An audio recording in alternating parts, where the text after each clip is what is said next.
Бас прокуратура Таза Қазақстан тұжырымдамасын іске асыру аясында экологиялық қауіпсіздікті қамтамасыз ету, экологиялық құқық бұзушылықтардың алдын алу және халықтың экологиялық мәдениетін қалыптастыру бағытындағы жұмыстарды жалғастыруда.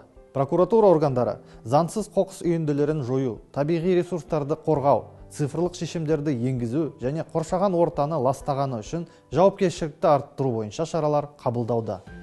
Мәселен, Астана қаласының прокуратурасы жергілікті атқарушы органдармен бірлесіп, 2025 жылдың қорытындысы бойынша 640 мың қала тұрғынының қатысуымен 800-ден астам іс-шара өткізіп, 120 мың тоннадан астам қалдық шығарды.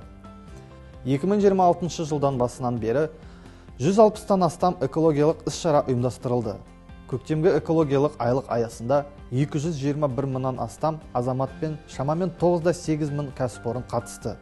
6400-ге жуық аула аумағы тазартылып, 1 мың тоннадан астам қалдық шығарылды және 20 мыңнан астам жасыл желек отырғызылды.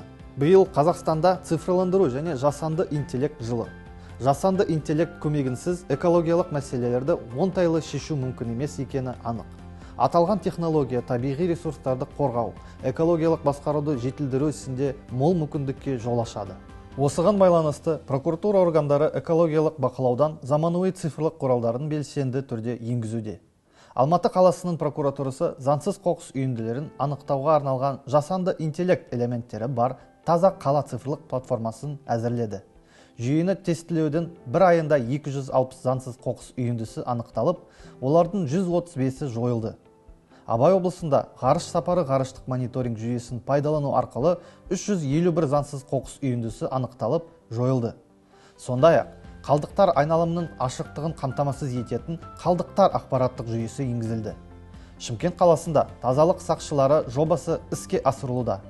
Оның аясында коммуналдық қызметтердің 3000-нан астам қызметкері экологиялық және өзге де құқық бұзушылықтарды анықтауға тартылды. Жоба нәтижесінде 2790 адам әкімшілік жауапкершілікке тартылып, 10 мыңнан астам есірткі жарнамасы бар граффити жойылды. Маңғыстау облысында экологиялық акциялар аясында Каспий теңізінің жағалауы тазартылып, мыңдаған тонна қоқыс шығарылды, ағаштар отырғызылды. Сондай-ақ экологиялық мәселелерге жеделден қою үшін Telegram боты енгізілді. Осындай нәтижелер еліміздің барлық өңірлерінде бар.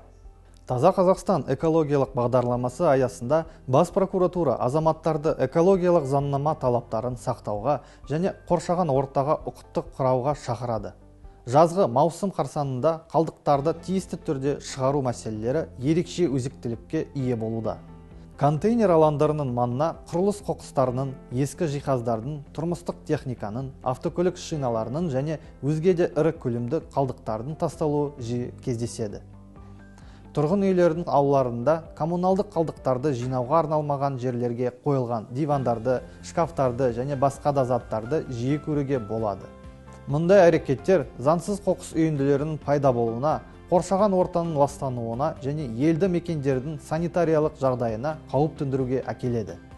Құрылыс қалдықтары, ірі көлемді қалдықтармен пайдаланылған автокөлік шиналары коммуналдық қалдықтарға жатпайды және оларды арнайы қабылдау, кәдеге жарату немесе қайта өңдеу орындарына азаматтар өздері шығару тиіс.